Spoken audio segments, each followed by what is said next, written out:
The word jihad is mentioned in the Quran about 41 times.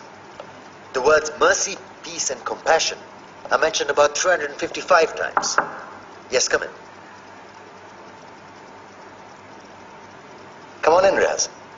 Sit down, please. Contrary to popular belief in most Western cultures, Islam is a religion that preaches peace and tolerance. Yes, Patricia. If Islam truly is a religion that preaches peace, then how come the world's most troubled spots, the West Bank, Afghanistan, Pakistan, Iraq, they're all plagued with Islamic terrorism? Well, that depends on your definition of terrorism. Some might argue that the U.S. invasions of countries like Iraq and Afghanistan are also acts of terrorism. No, those were acts of war to get rid of despotic regimes. Or a means of getting at a country's oil. Conspiracy theories. Well, May I? Yes, please. Go ahead, Riaz. Mr. Khan is right. I mean, if we're talking about terrorists, the world's biggest terrorists are the white superpowers. Come on now. No, really, stop and think about it. Explain 9/11. Okay.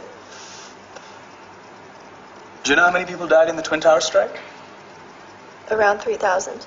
And do you have any idea how many people died in the bombing of Afghanistan? Take a wild guess. More than 15,000 people died. And that's just conservative figures. About 50,000 tons of explosives were dropped on innocent civilians. Men, women, children. Yeah, but that was because of the Taliban.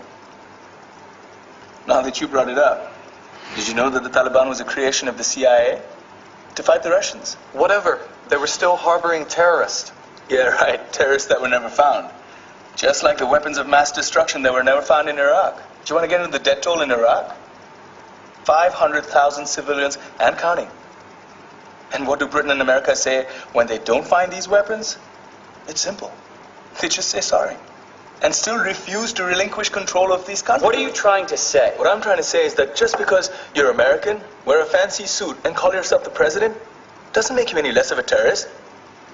I'm saying that if you don't stop meddling in other people's countries, you will face a backlash. If Muslims like you feel that way, then why don't you get out of our country?